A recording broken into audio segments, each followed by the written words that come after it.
Welcome back to the Book Nook podcast. You know we love a good thriller, and we're so excited to dive into David Baldacci's To Die For with you today. Oh, yeah, this is a good one. It's the third book in the Travis Devine series. Have you had a chance to read it yet? I have, and this one, Baldacci really throws you right into the action. He does. Right away, we're introduced to Betsy Odom.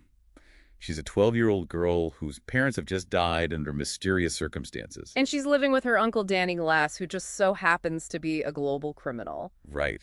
Like, how much bad luck can one girl have? It's really a quicksand situation, like Baldacci says. Nothing is what it seems, and you get the sense that anyone, even those close to Vesey, could be involved in this whole web of deception. You're constantly trying to figure out who to trust. Is it Danny? Is it someone else entirely? Exactly. Plus, Baldacci really knows how to set the scene. He does. He contrasts the bustling city of Seattle, where Devine is based, with the small rural town of Ricketts, where Betsy lives. And those contrasting landscapes almost mirror the mystery itself. Like there are secrets hiding beneath seemingly peaceful surfaces. So we have a vulnerable young girl in a setting that's ripe for hidden agendas. What about our protagonist, Travis Devine? Well, Devine, or the 620 man, as he's come to be known, is a highly skilled former Army Ranger. He's now working for Homeland Security, though it wasn't really a path he chose for himself. Right, like it was kind of thrust upon him. Yeah, and he's used to high-stakes operations, but protecting a 12-year-old girl presents a whole new set of challenges. Absolutely, especially when you consider all the other players involved. We have Danny Glass, this global criminal with possible ulterior motives, and then there's the girl on the train who's haunted Devine in the previous books. So many twists and turns. What stood out to you about how Baldacci develops these characters? I love that he doesn't create one-dimensional characters. Like, even Danny Glass, who is a criminal, is portrayed with some complexity. Right. Like there's a hint of genuine care for Betsy beneath the surface. You start to wonder, is he driven solely by greed? Or is there a protective instinct there, too? And then there's Bessie herself. Oh, she's fantastic. She's tough, resourceful, and street smart, even at such a young age. But Baldacci also allows her to be vulnerable. She's grieving, confused, and searching for answers about her parents' death. This blend of strength and fragility makes her so relatable and adds another layer of depth to the story. Could you know that the real Betsy Odom is a woman in her 60s? Really? I did not know that. Yeah. Apparently, she won the naming rights at a charity auction. It's like she's stepping into a fictionalized version of herself in a thriller.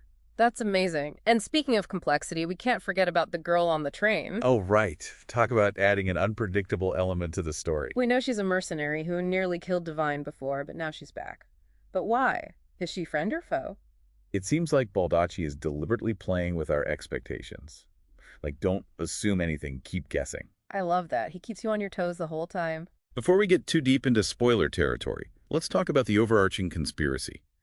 What can you tell us about this group called 122465 without giving too much away? Let's just say they're at the heart of this whole web of deceit. They're connected to the deaths of Betsy's parents and those strange occurrences in Ricketts. And they're committed to secrecy and control? Oh, yeah.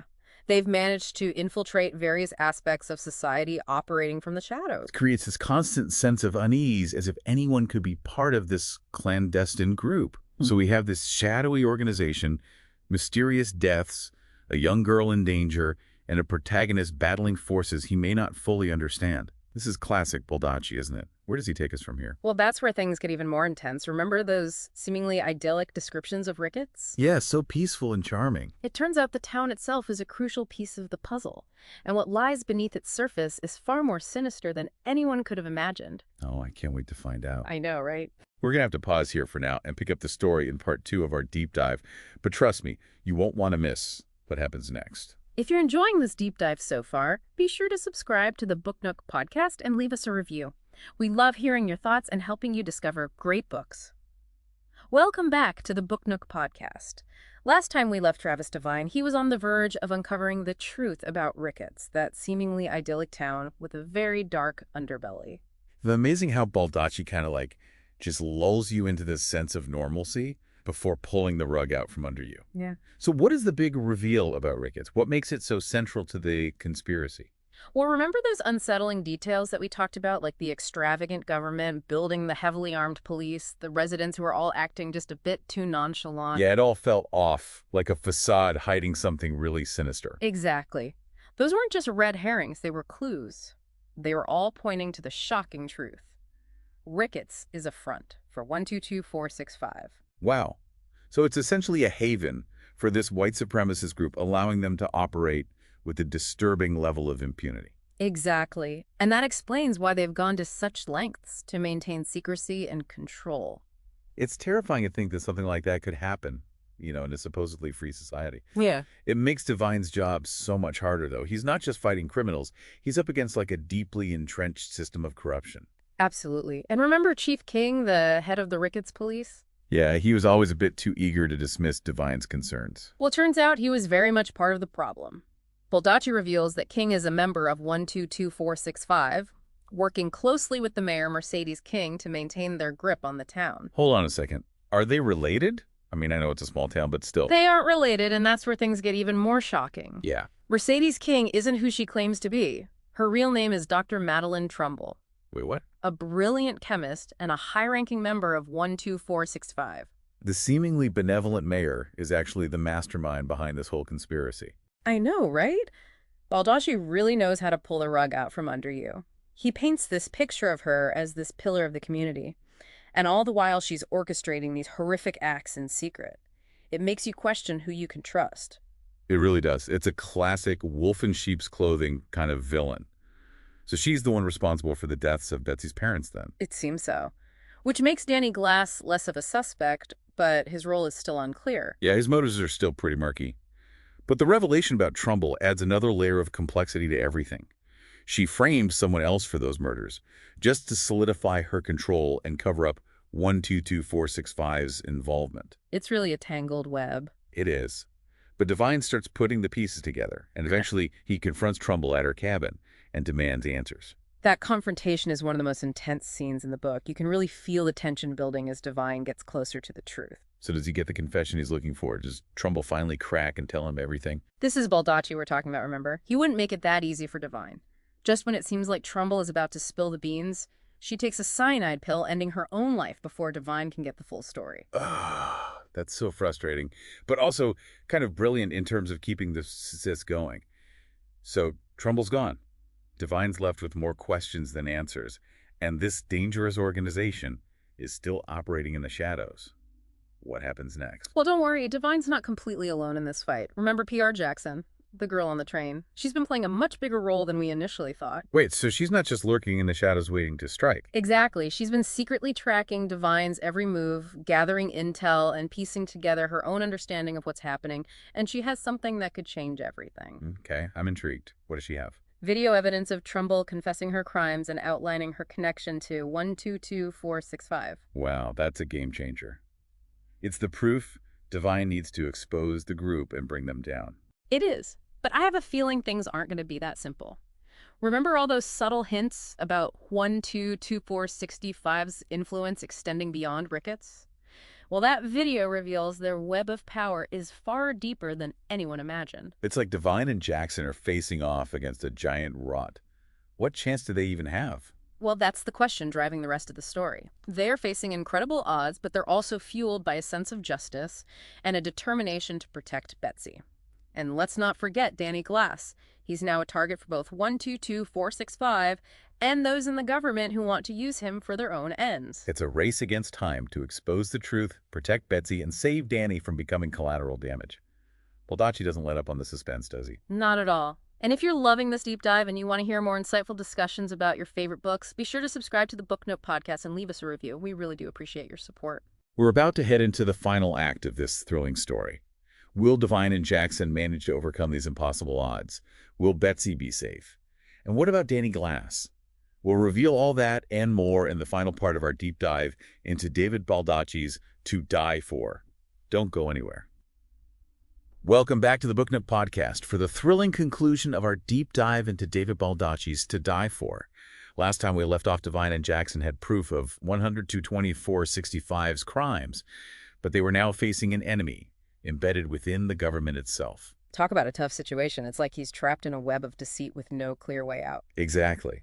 So how does Devine even begin to fight back? I mean, he can't exactly trust the authorities when they might be compromised by the very group he's trying to expose. Well, that's where Devine's military background comes in. Right. You know his unique skill set. He knows he can't go through traditional channels. He has to operate outside the system, Right. relying on his instincts and a small circle of trusted allies. And he has P.R. Jackson in his corner. Oh, yeah.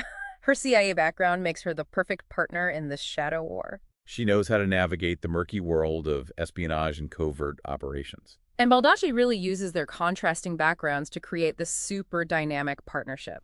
You've got Devine, the honorable soldier, forced into a world of secrets and lies, and then you have Jackson, the disillusioned spy, driven by her own sense of justice. They both distrust authority, but for very different reasons. It's a classic case of the enemy of my enemy is my friend. But there's also a genuine respect that develops between them. You know, they recognize each other's strengths and learn to rely on each other's expertise. And they need all the help they can get, because 122465 isn't just sitting back passively. They're actively hunting Devine, framing him for crimes, and manipulating events to discredit him. It's a constant game of cat and mouse with Devine always one step ahead. But never quite able to shake off his pursuers. It keeps you on the edge of your seat wondering if he'll be able to outmaneuver them. And then there's Danny Glass, Betsy's father. Oh, yeah, he's caught in the crosshairs. Wanted by 12465 who want to silence him and those in the government who want to exploit what he knows. So Devine has to clear his own name, expose the conspiracy, and protect Betsy and Danny. Talk about high stakes. Baldacci masterfully intertwines these different threads to create this complex and suspenseful narrative. Like a master chess player, always thinking several moves ahead. Exactly.